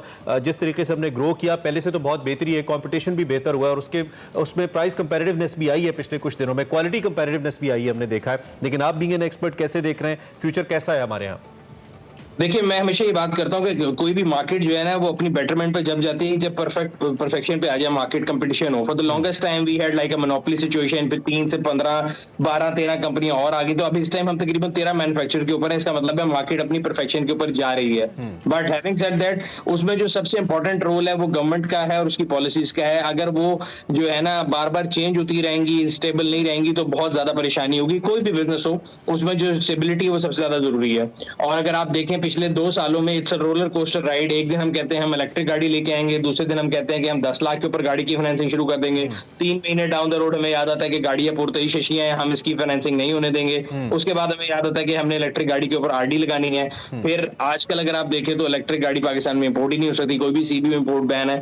सो इसी तरह हमारी जो पॉलिसीज के अंदर चेंजेस है ना, ये बहुत गलत है। एक इन्वेस्टर कॉन्फिडेंस शेक करते हैं, जो 13 कंपनियां आई हुई हैं उनके लिए भी परेशानी का बाइस है, और मजीद आने वाली कंपनियां जो है उनके लिए भी एक जो कहते हैं ना रेड फ्लैग है, वार्निंग का, कि भी पाकिस्तान में अगर आप आएंगे तो यहाँ पॉलिसियां इतनी जल्दी चेंज होती हैं। तो I think if we make our policies consistent तो I see the bright future for industry. अच्छा मनसब, क्विकली ये जो गाड़ियों पे ओन का एक मैकेनिज्म है, इसके ऊपर आपका क्या कमेंट होगा? ऑब्वियसली पाकिस्तान में अगर हम गाड़ियों की कैपेसिटी के हवाले से बात करें, डिमांड सप्लाई की बात करें, तो ये जो ओन वाला एक स्ट्रक्चर है इसको आप किस तरह से देखते हैं? देखिए, ऑन जो है बेसिकली होता क्यों है, क्योंकि हमारे पास एक्सेस डिमांड है, सप्लाई कम है, डिमांड ज्यादा है। और जब भी सप्लाई डिमांड में गैप होगा तो कैपिटलिस्ट फोर्सेज आएंगी। मैं और आप, अगर हमारे पास कैपिटल ज्यादा है, हम वो चीजें खरीद के रख लेंगे और फिर दूसरों को उस पर रैशनिंग करके ज्यादा महंगी बेचेंगे। उसका सोल्यूशन यही है जो मैं आपसे पहले कहता कि परफेक्ट मार्केट। हमें ये समझने की जरूरत है कि जब पाकिस्तान में 3 मैन्युफैक्चरर थे तो तब भी पाकिस्तान की टोटल जो प्रोडक्शन थी गाड़ियों की वो 2.5 से 3 लाख थी। आज 13 के अंदर भी 2.5 से 3 लाख है। तो इसका मतलब है कि अभी वो कैपेसिटी जो ऐड होनी थी सिस्टम में वो नहीं हुई। उसकी मल्टीपल रीजन है। गाड़ी का प्लांट लगना कोई छोटी बात नहीं है। कई गाड़ियों के प्लांट अभी लग रहे हैं, कई अपनी कंप्लीशन फेज में है, कई एक्सटेंशन फेज में है। बट उसके ऊपर जो कोरोना आया था उसकी वजह से काफी सप्लाई डिसरप्शन हुई जिसमें डिले हो गया। But I think by next year mid अगर अल्हम्दुलिल्लाह सारा कुछ ठीक रहता है, कोविड-19 भी कंट्रोल में रहता है और सप्लाई चेन है वो रेगुलराइज होना शुरू हो जाती है, तो जितनी ये 13 प्लांट है अपनी प्रोडक्शन कैपेसिटी जो market one more very important point, sorry to cut you, one more very important point that is regarding जो हम ऑल्टरनेटिव फ्यूल के ऊपर हम जाना चाहते हैं, इलेक्ट्रिक या हाइब्रिड गाड़ियों की तरफ जाना चाहते हैं। दुनिया भर के अंदर इसका बहुत ज्यादा ट्रेंड है। पिछले कुछ अरसे में हमने देखा पाकिस्तान में भी बात बड़ी शुरू हुई थी कि जी चार्जिंग स्टेशंस लगा दिए जाएं, आप भी काफी बात करते रहे इसके ऊपर, लेकिन अभी तक कोई बड़ा सिग्निफिकेंट कुछ ऐसा माहौल बनता हमें नजर नहीं आता। ना गाड़ियां नजर आती हैं, ना स्टेशन नजर आते हैं, और ना एज सच हुकूमत की इंटेंशन नजर आती है। इस पे क्या कहेंगे? सर मैं बिल्कुल आपसे एग्री करूंगा, couldn't agree more with you on this. Reason ये है कि मैं आपको ये बता रहा हूँ, पॉलिसी कंसिस्टेंट नहीं है। हमारे जो नारे वादे वो फेसबुक और सियासत तक तो हैं, लेकिन प्रैक्टिकली नहीं है। अगर आप इलेक्ट्रिक रेवोल्यूशन की बात करें, दुनिया इलेक्ट्रिक गाड़ियों की तरफ जा रही है। हमारे मुल्क में इलेक्ट्रिक जो स्टेशन है, चार्जिंग स्टेशन पूरे पाकिस्तान में, वो अपने एक हाथ की उंगलियों पे आप गिन सकते हैं, उनका नंबर इतना है खाली। तो it's chicken and egg problem. अगर आपने एक इलेक्ट्रिक गाड़ी लेनी है जब चार्जिंग नेटवर्क नहीं है तो आप क्यों लेंगे? दूसरी तरफ अगर किसी ने नेटवर्क लगाना है, जब गाड़ियां नहीं है तो वो नेटवर्क क्यों लगाएगा? अभी हमारे मुल्क में ये जो कहते हैं ना, अमीर बच्चों का खिलौना है, और इलेक्ट्रिक गाड़ियां आपको जिस भी घर में नजर आएंगी वो उनकी थर्ड फोर्थ फिफ्थ कार है, उनकी प्राइमरी कार नहीं है। ये कब है कि रेवोल्यूशन, जब आप 2 व्हीलर और 3 व्हीलर को इलेक्ट्रिक पे लेके जाएंगे और इस पॉलिसी के तमरात आम आवाम तक जाएंगे, और शायद एक कल्चर इसका बनेगा। Sunil, thank you very much for precious time, बहुत शुक्रिया साथ आए और आपने अपना वक्त दिया और एक्सपर्ट एनालिसिस हमारे सामने रखा। सुनील सरफराज मंच, आप उनकी बातें सुन रहे थे, उनका तज्जिया सुन रहे थे, और उनका यही कहना है कि we have to make a policy and then उस पर कंसिस्टेंट रहना है और हुकूमत को थोड़ा सा बैकअप करना है। और मुझे लगता है ये बैकअप हुकूमत को कंज्यूमर को ज्यादा देना चाहिए रादर देन मैन्युफैक्चरर्स। उनके भी अपने राइट्स हैं, लेकिन अल्टीमेटली इस मामले में भाई चाहे प्राइसेस हो, गाड़ियों की डिलीवरी हो, प्राइस फ्लक्चुएशन हो, इसमें अगर कोई बंदा या कोई सबसे ज्यादा अगर कोई सफर करता है तो वो अल्टीमेट कंज्यूमर है। This is what we think. इसी हवाले से हमने आज इस पर बात भी की। ब्रेक लेंगे, ब्रेक के बाद हाजिर होंगे। तो बुलेटिन में आखिर में खेल की बात होती है, लेकिन आजकल हमारे शो में भी हो रही है आखिर में खेल की बात। भाई क्रिकेट को डिस्कस करते हैं। पाकिस्तान वर्सेस नीदरलैंड्स आपको मालूम है 3 मैचेस पर मुश्तमिल वनडे सीरीज है। इसका दूसरा मैच आज खेला जा रहा है। पहला मैच तो आपको याद ही होगा, आज का मैच भी रोटरडैम में खेला जा रहा है और ये 2 बजे शुरू होगा सपहर। सीरीज में पाकिस्तान को 1-0 की बढ़तरी तो हासिल है, लेकिन 16 अगस्त का जो मैच है ना, इसमें पाकिस्तान की कारकर्दगी अच्छी नहीं थी। हम इसे सनसनीखेज भी कह सकते हैं मैच को, लेकिन all credit to the Netherlands team and then Pakistan की फील्डिंग, मतलब पाकिस्तान के फील्डर्स भी उनकी तरफ से खेल रहे थे। 16 रन से हमने हराया, 315 रन बनाकर। ये बहुत ही मतलब एक अच्छी परफॉर्मेंस नहीं कह सकते इसको। तीनों मैचेस पाकिस्तान के लिए इस सीरीज की जीतना बहुत अहम है, चूंकि 2023 में जो वर्ल्ड कप होना है, इसमें सुपर लीग के टेबल पर पॉइंट्स की अगर हम बात करते हैं तो इस वक्त हम 100 पॉइंट्स के साथ चौथे नंबर पर। अगर पाकिस्तान आज और 21 अगस्त को होने वाले दोनों वनडे मैचेस जीतता है तो फिर ग्रीन शर्ट्स जो है ये सुपर लीग के 8 टीमों में शामिल हो जाएगा जो वर्ल्ड कप के लिए बरायास क्वालिफाई करेंगी। मुख्तसरन ये कि फिर हमें क्वालिफायर नहीं खेलना पड़ेगा। Bharat India already mega event का मेजबान होने की वजह से पहले ही वर्ल्ड कप के लिए क्वालिफाई कर चुका है। इसी तरह से अगर हम बात करें ओवरऑल रैंकिंग के लिए तो पाकिस्तानी प्लेयर्स की रैंकिंग नो डाउट बहुत अच्छी है, लेकिन जो नीदरलैंड्स और पाकिस्तान का मैच हुआ जिस पे आज हम बात करेंगे, और उसके लिए सलीम खालिक साहब हमारे साथ मौजूद है। सलीम साहब, बहुत शुक्रिया कि आपने हमें एक्सप्रेसो में ज्वाइन किया। वैसे आपकी प्रेडिक्शन बड़ी सही साबित हुई कि हम जब भी जीतने पे आए तो बहुत बड़ी टीमों से जीत, उम्मीद थी वैसे वाकई, और जब हारने पे आए, ये टफ टाइम मिलने पे आए तो नीदरलैंड जैसी टीम भी हम उससे मुश्किल में पड़ जाते हैं और 15-16 रन के मार्जिन से जीतते हैं। क्या कहेंगे? देखिए, बात वही है ना कि हम कहते हैं यंगस्टर को मौका दो, बच्चे हैं बच्चों को खिलाओ, ये नहीं खिलाते, ये मजबूत टीम लेके जाते हैं। फिर हम जब देखते हैं मैच होता है कि भाई सही करते हैं ये क्योंकि इस तरह आपने देखा कि पाकिस्तान टीम ने कितना स्ट्रगल किया, कैचेस ड्रॉप कर रहे हैं, नो बॉल्स हो रही हैं, वाइड्स हो रही हैं, और शुरू में तो ऐसा खेल रहे थे जैसे पहले 80s की या 70s की पर्क की पिच है और ये डेनिस लेवली वगैरह कोई बॉलिंग कर रहे हैं। आपने देखा होगा कितना खतरनाक पिच लग रही थी, डर के खेल रहे थे जब ओपनर हमारे गए थे, बिल्कुल खेला ही नहीं जा रहा था शुरू में। तो एक जो चैंपियन टीम होती है ना, वो जब छोटी टीमों के खिलाफ आए तो चैंपियन टीम जैसी परफॉर्मेंस ही होनी चाहिए। वो के 314 रन बनाए, लेकिन 400 रन बनाने चाहिए थे, जाना तो चाहिए था। इसी तरह से मैच जीतना चाहिए था, फिर 100-200 रन के साथ कि पता लगता कि भाई कोई बड़ी टीम खेल रही है। लेकिन अभी जैसे इमरान कह रहे थे क्रेडिट गोज टू नेदरलैंड्स, मैं कहता हूँ क्रेडिट गोज टू पाकिस्तान के एक डल मैच को इतना इंटरेस्टिंग बना दिया कि हाँ कि थोड़ा सा मुझे ये लगता है सलीम भाई कि जो क्रिकेट जो मीडिया राइट्स रखने वाले चैनल्स हैं और जो स्पॉन्सर्स हैं ना, इनका बड़ा ख्याल रखती है हमारी टीम कि जो व्यूअर है उसका इंटरेस्ट कायम रहे और उनकी जो ना इश्तहार भी देखे जाते रहे एंड तक, मैच को एंड तक लेके जाते हैं। खैर this was on lighter note, ये बिल्कुल आप ठीक कह रहे हैं, ये ऐसा नहीं होना चाहिए था। हमारे दूसरे मैच के अंदर कोई स्ट्रैटेजी में चेंज आप देखते हैं, कैप्टनसी में चेंज देखते हैं, और खासतौर पर ये फील्डिंग के जो मसाइल हैं ये हमारे साथ इतने पुराने, हमने फॉरनर फील्डिंग कोचेस भी रख के देख लिया, हमने बहुत कुछ करके देख लिया। अब जो क्रिकेट है इसमें बहुत हद तक तो फील्डिंग पे डिपेंडेंट होती है टीम्स, और मैचेस पूरे बाज़-औक़ात एक कैच एक मैच को तब्दील कर देता है। तो इस पे क्या कहेंगे आप? जी, एक पिछले दिनों देखने में आया था कि काफी बेहतर हो गई थी पाकिस्तान की फील्डिंग, लेकिन अब फिर वही के कैचेस वगैरह ड्रॉप हो रहे हैं। और T20 में भी आगे हमें खेलना है, वर्ल्ड कप भी होना है, एशिया कप भी होना है, अभी तो खैर वनडे, उसमें अगर आपने कोई कैच छोड़ा तो फिर तो मैच गया या रन आउट। यहाँ हम लोग जो है हमारे डायरेक्ट थ्रो उस वक्त विकेट पे लगता है जब कोई बैटर पहुंच चुका होता है, कभी आधी क्रीज पे खड़ा होता है तब भी नहीं लगता थ्रो। कैचेस भी हैं जो लगता है आसानी से ले लेंगे, वो गिरा देंगे। एक बहुत इंपॉर्टेंट शोबा है और बड़ी मेहनत की जरूरत है पाकिस्तान को यहाँ पर आने में, और हिकमत अमली तो बिल्कुल चेंज करना पड़ेगी। थोड़ा सा एग्रेसिव आना चाहिए, बाबर को भी देखना चाहिए कि भाई थोड़ा सा एग्रेसिव आएंगे। आप अगर डर गए तो फिर गए। ये मैच तो एक मौके पर ऐसा लग रहा था कि हाथ से निकल जाएगा, लेकिन खैर फिर जीत गए, 3-3 विकेटें ली। हारिस का मसला आपने देखा हमेशा से यही है कि वो रन्स बहुत देते हैं। नसीम ने अच्छी बॉलिंग की तो उन्होंने नो बॉल और वाइड से कसर पूरी कर दी। तो ये नहीं है, एक बॉलिंग अगर कोई होनी है, परफेक्ट बॉलिंग होनी है कि अगर आपने 3 विकेटें ली हैं तो नजर आना चाहिए कि 35 रन दे के 3 विकेट ली, एक वाइड कर लो, चलो एक नो बॉल कर लो, लेकिन 4 वाइड 4 नो बॉल और this is so unfortunate. Salim साहब, चूंकि हमारे पास वक्त भी कम है, हम चाहेंगे जो टेस्ट क्रिकेट में एक्सप्रेस की ही हेडलाइन स्पोर्ट्स पेज की पढ़ी हूँ, टेस्ट क्रिकेट पाकिस्तान के दिल से उतरने लगी। नए फ्यूचर टूर प्रोग्राम के 4 साल में सिर्फ टीम 27 मैचेस खेलेगी। सलीम खालिद साहब, पहले ही टेस्ट मैचेस में हम बड़ा स्ट्रगल करते हैं। हाँ, आप देख लें कि दूसरी टीमों के कितने मैच है, ऑस्ट्रेलिया के, इंग्लैंड के, इंडिया के, तो देखिए तरजीहात है। ये लोग कमा रहे हैं अपनी लीग से भी, दूसरी जगहों से भी, लेकिन ये टेस्ट क्रिकेट को नहीं छोड़ रहे। हम लोगों को भी यही करना पड़ेगा, क्योंकि आप देख लें वनडे क्रिकेट से लोगों का दिल उचाट हो रहा है, लेकिन टेस्ट में अभी भी इंग्लैंड वगैरह में जो मैच होते हैं उसमें काफी क्राउड आता है और वैसे भी अच्छे मैच हो रहे हैं, रिजल्ट आने लगे हैं।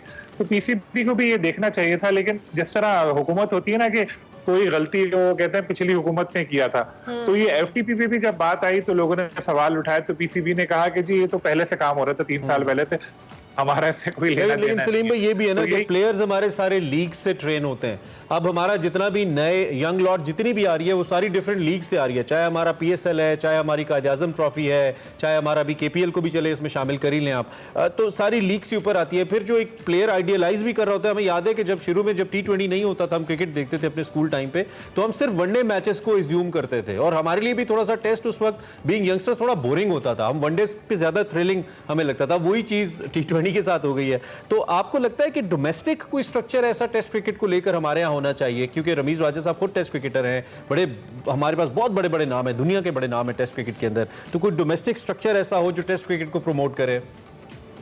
देखिए, बात यह है कि पीएसएल की बेस पे अगर प्लेयर सामने आ रहे हैं, उसकी वजह यह है कि हमारी तरजीह जो है वो पीएसएल होती है, फिर टेलीविजन पे मैच आ रहे होते हैं, मीडिया कवरेज मिल रही होती है, हम आप देख रहे होते हैं। हमसे पूछा जाए, किसी एक आम आदमी से आप पूछा कायद-ए-आज़म ट्रॉफी के टॉप 5 बैटर या बॉलर्स के नाम बताओ, नहीं बता पाएगा। पीएसएल का पूछे वो बता देगा, उसने अच्छा खेला, उसने अच्छा खेला, ये आके फर्क आ जाता है। लेकिन अगर हम देखें बड़े प्लेयर की, अगर हम बात करें दुनिया की, डॉन ब्रैडमैन जब खेलते थे, ना ज़ाहिर है मैं था उस वक्त, ना आप थे, लेकिन आज भी उनका जिक्र हो रहा होता है कि यार ये ऑलमोस्ट 100 की उनकी एवरेज की बात। नाम जावेद मियादाद का हम नाम लेते हैं, यूनुस खान का हम नाम लेते हैं, जितने ग्रेट प्लेयर हैं ये सब टेस्ट क्रिकेट में। इवन बाबर आजम को आप देख लें, बाबर आजम टेस्ट क्रिकेट में भी अच्छा परफॉर्म कर रहे हैं, जो ग्रेट प्लेयर है।